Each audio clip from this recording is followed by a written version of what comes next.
6:36, this is Breakfast with Stephen and Ellie. Let's take a look at today's papers for you now. And the Express captures RAF crews loading missiles after the UK confirmed it is supplying Ukraine with the weapons for its fight against invading Russian forces. And now there's a great picture of a very, well, it's not about great, but there you go, a very tense-looking Andrew Bailey on the cover of the Financial Times. The Governor of the Bank of England was at a press conference following the decision to raise interest rates to 4.5%. The Times has another great image, well, again, maybe not great, a royal superfan. She was arrested at the coronation after being stood next to eco-protesters, which was held for a number of hours. Oh, dear. Now, Eurovision-wise, here's May Muller. Now, that is a great picture. Now, that is an interesting picture. This is on the Telegraph features section. The Londoners gearing up to represent the UK in the Eurovision Song Contest in Liverpool tomorrow. Well, it's time to discuss the papers in a bit more detail now. And joining us this morning is broadcaster and host of the Blethered podcast, Sean MacDonald, and writer and commentator, Candice Holdsworth. Good morning to you both. Good morning. Good to see you.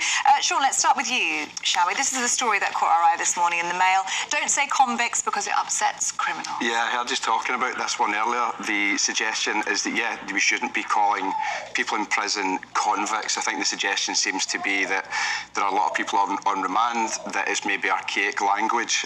This is what's coming from a prison service spokesman, and they're clamping down on inappropriate deviations from their guidelines. You have, I think, let me just get his name. It is Mark Leach, a reformed armed robber and editor of the Prison Handbook. He said he agrees with the change in terminology, that it's language of 200 years ago, prisons are designed to reduce reoffending, and so on. I think he pointed out that, yeah, there are a lot of people on remand. However, the prison system are saying other language to be used could be offender. But I think that's it's the same thing, isn't it? It's the same thing. Offender, convict. When I saw it, my personal reaction to it was, this is nonsense. I mean, I think if you spoke to someone in a prison, they would say, I have bigger fish to fry, I've got bigger concerns, I'm not particularly bothered. I think it seems to me as if it's the prison service maybe deviating or distracting from the real issues. You've got staff walking out en masse, you've got overcrowding in prisons, resources are kind of an all-time low. I think it also maybe suits the Daily Mail, to be honest. I think everybody wins here because they would be quite happy to have that type of, look at this woke language debate. But to be honest, I think it's nonsense. I think you would both agree. Well, it is. Interestingly, Jack's been in touch in Herne Bay. Morning, Jack, who says there's no such thing as an ex-con. They're just convicts. They're only ex-cons if they're exonerated, which is a fair point. That is. It's like a near miss in an aeroplane, isn't it? You know, if I was to play devil's advocate, say you had maybe committed tax fraud and you're being lumped in with someone who's committed a very, very serious crime, and you were both being called a convict, but I mean, that's me trying to really find something. Well, yeah, but both are convicts, aren't they? Yeah, I mean, if I was in jail, it would not be top of my priorities, to be honest. No. And you need to acknowledge that you're an offender. I think so. Don't you? I think you're right. I mean, that's part of the rehabilitation thing, isn't it? Oh, dear me. Candice, let's have a look at Miriam Cates in the Telegraph. Yeah, so this is a story on the front page of the Telegraph. It's the Tory MP Miriam Cates. So she's arguing that stay-at-home mothers should be paid to stay at home with their children. She doesn't feel that conservative tax policies that are used to help women with childcare, mostly working mothers, are good enough. She thinks that if people make the choice to stay home with their children, the government should help them. And she doesn't think that the current policies are conservative. She thinks conservative policy is helping people to stay home with their kids or even to have children. I find it interesting. I do think you need a bit more flexibility when it comes to funding childcare. I think just putting everything into nurseries and childminders creates huge demand when there's not enough supply, and that's what's pushing the prices up. If you could allow people to, say, pay a grandparent who would be much happier than going to a job, they'd much rather look after their grandkids, or allowing mothers maybe to... Should you be paid for that? I think, sadly, in the times that we live in, yes, I think it's practical. I think 20, 30 years ago, people could have done it because they just wanted to, but now people are working a lot later. And I think with the cost of living, most people have to work now. Both parents need to work, grandparents need to work. And I think it's just the only way that you have now to keep people in work, paying tax, and making sure childcare is affordable. It's a societal thing. I think that's the way we have to sort of look at these things now. It's not so much about individual choice anymore, which is maybe it was in the past. You could sort of make a choice what made sense for your family.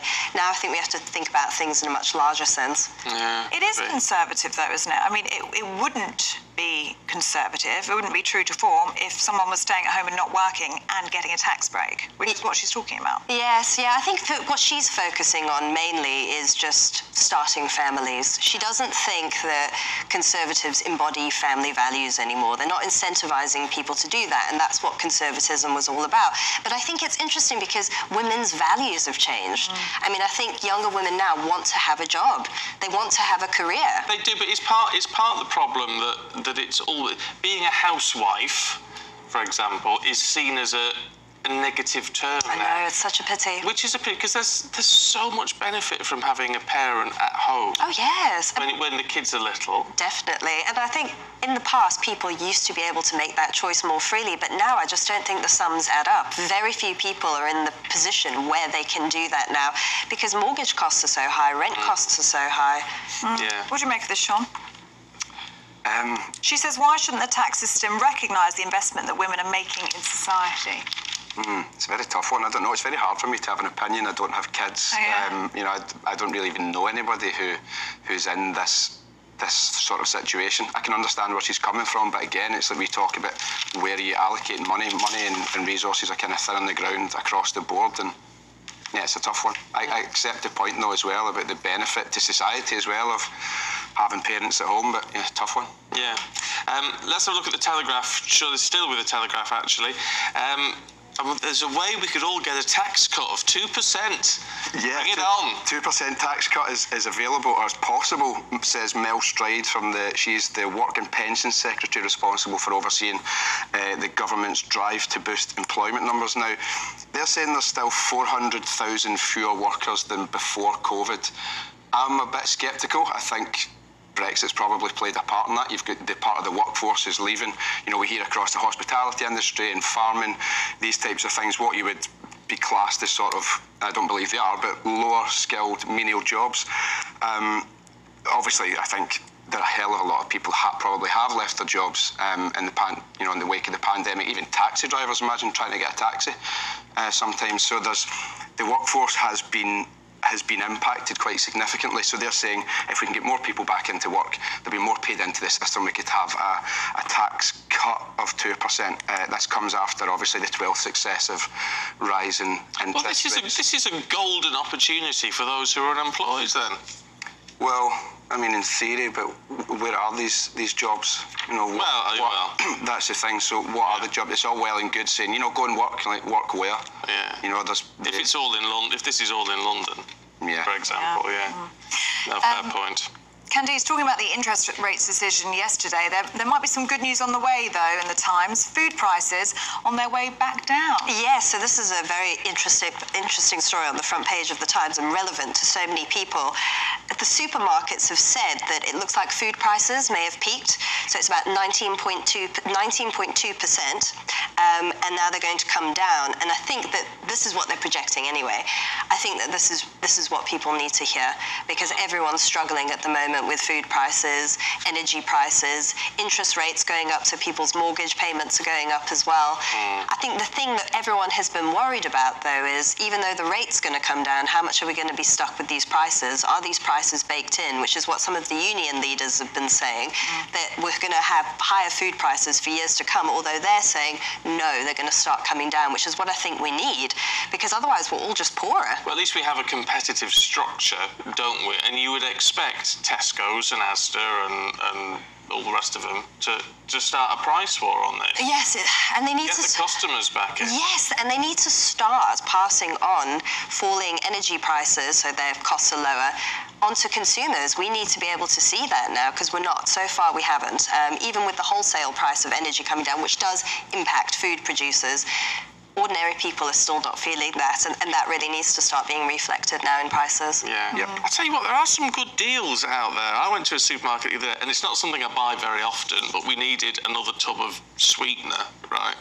Hardly use it, but it lasts for years. But there you go. Yeah. £5.50. Ridiculous. It was. But if I used my, because I've got a loyalty card, it was reduced. They knocked £3 off. Holding your ransom, aren't they, for your data? Well, yeah, but who cares? Let them have the data.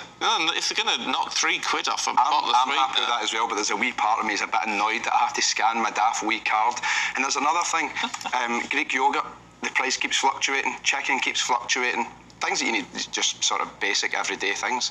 And it's the yo-yoing of the pricing that annoys me as well. There's no predictability. No, Start there passing on savings. Yeah, up like a rocket, down like a feather. Yes. Now, stay with us, you two, because we're going to take an early break, but that's so we can talk a bit more to you, hopefully, and potentially to a minister as well in just a few minutes. That's the Rail Minister, Hugh Merriman, as we all brace ourselves for more strikes.